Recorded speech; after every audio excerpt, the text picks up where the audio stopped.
Rifle shot for fun, AK-47 beat, entry strike AK-15. Welcome back to the channel. In today's video, we're going to be discussing the uncomfortable truths, essentially doing a prepper talk video, discussing the types of individuals who are described as marauder types or werewolf preppers, whatever you want to coin them as, whatever your buzzword is. We're going to be discussing these types of individuals.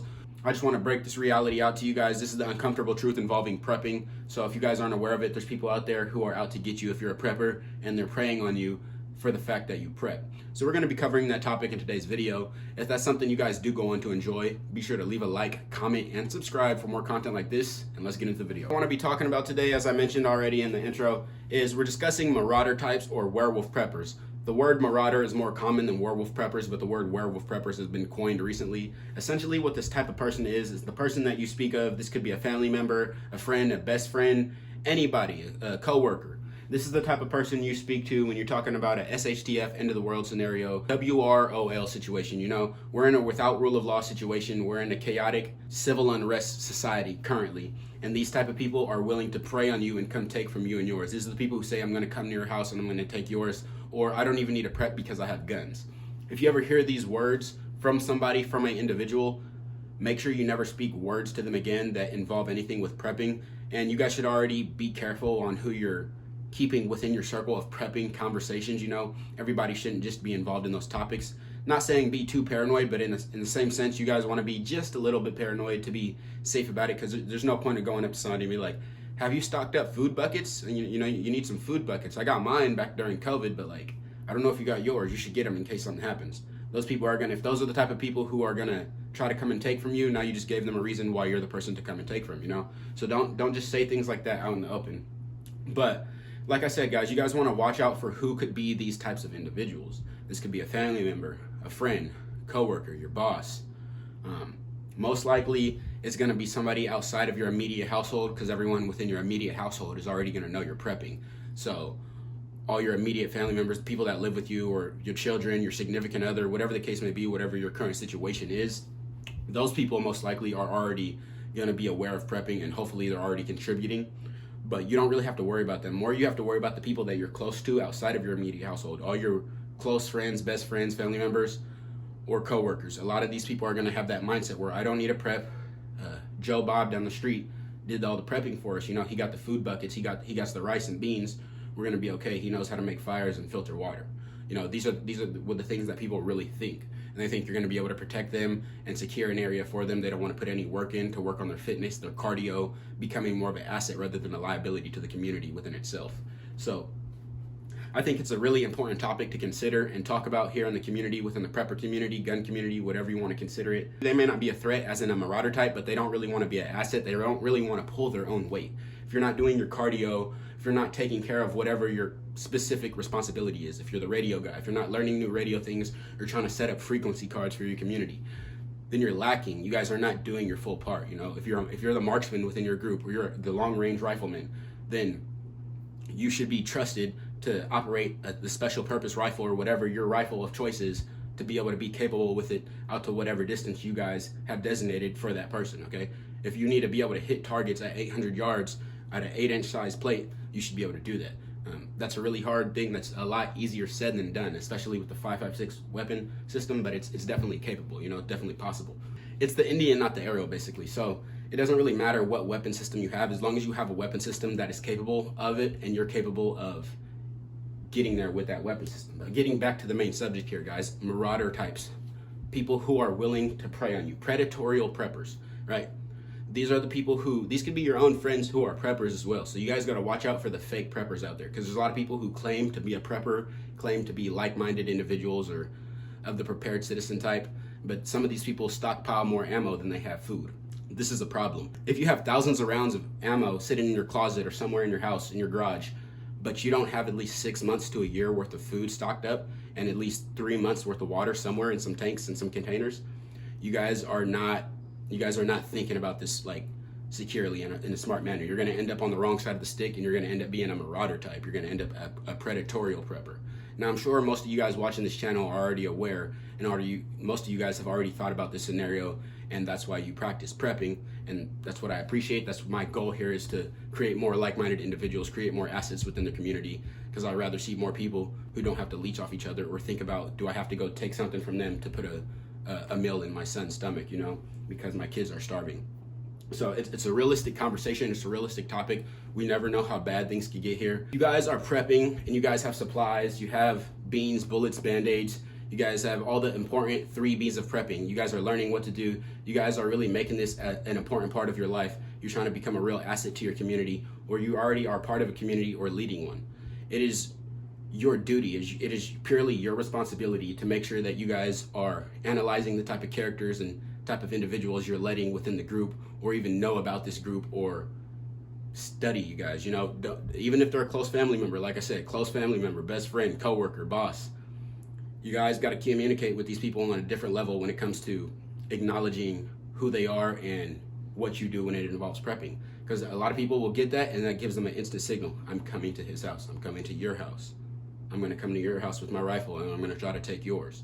And then it's going to end up in a gunfight, and it's going to be an ugly day. So we don't want things like that to happen. We want to try to avoid that here in the prepper community.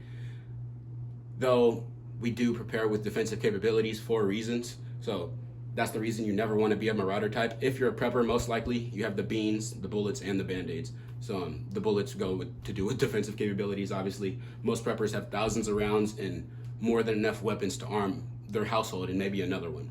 So knowing this, it would be probably the worst decision you could ever make in life. Probably the last decision, if you were to try to rob a prepper compound or a prepper household and think you're going to make it out alive unscathed.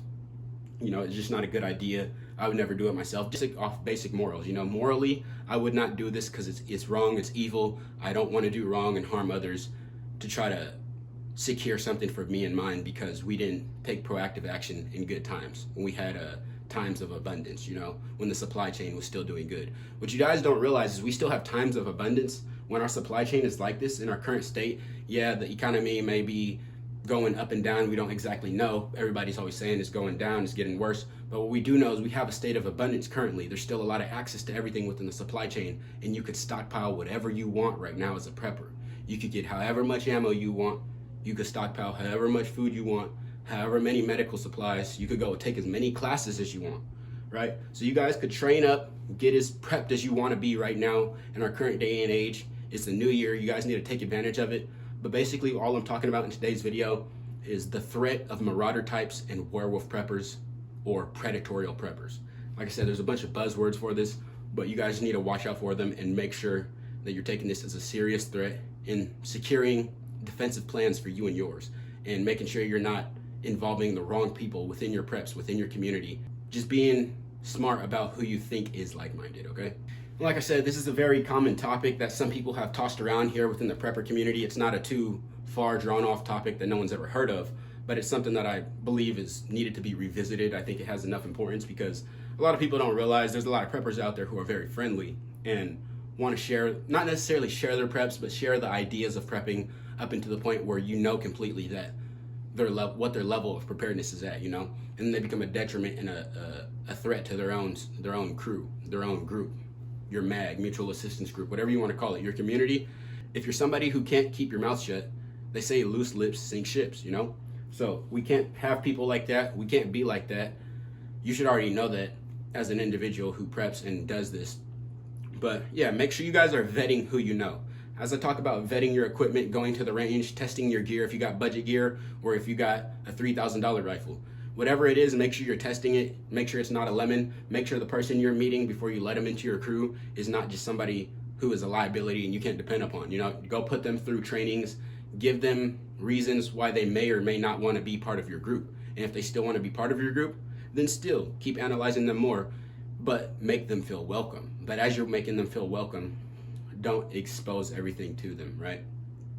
There's just smart ways to do this, guys. There's a lot of different strategy upon it, but you guys can kind of know if somebody's like-minded enough to introduce them a little bit. But make sure they're not the type of person where like, I like to go shooting and I'm into tactical gear. You know, that's a threat. That's a bad thing. If you got a guy who just likes guns, who just likes tactical gear, he's not good for the community. Of course, we all like our guns. We all like our tactical gear. I mean, I got my plate carrier right here, you know, gear. But That's not what prepping is about, guys. I mean, prepping does involve body armor, it does involve defensive capabilities, it does involve firearms, weapons, and everything like that. Your beans, bullets, your band-aids. But you also need your beans and your band-aids and everything in between. Community, trust.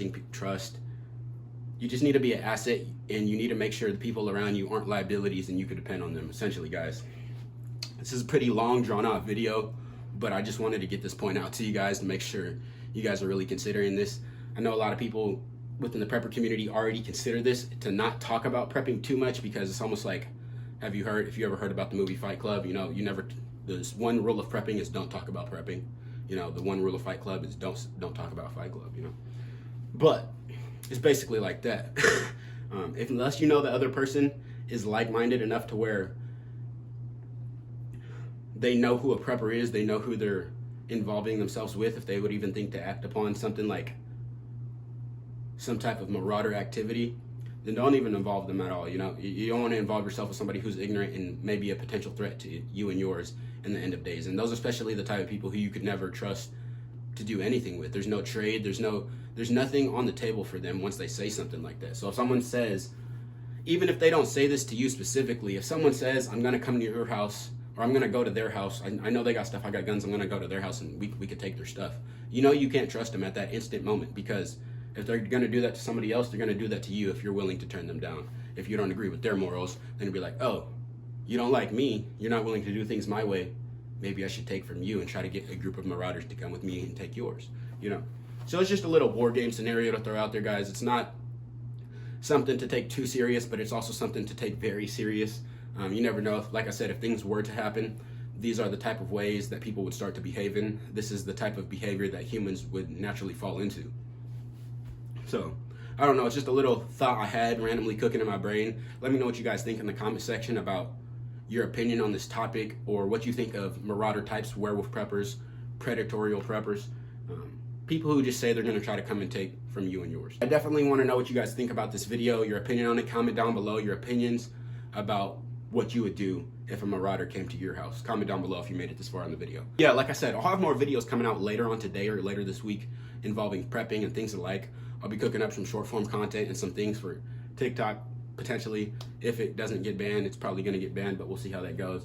But like I said, I hope you guys went on to enjoy today's video, and this is FP out.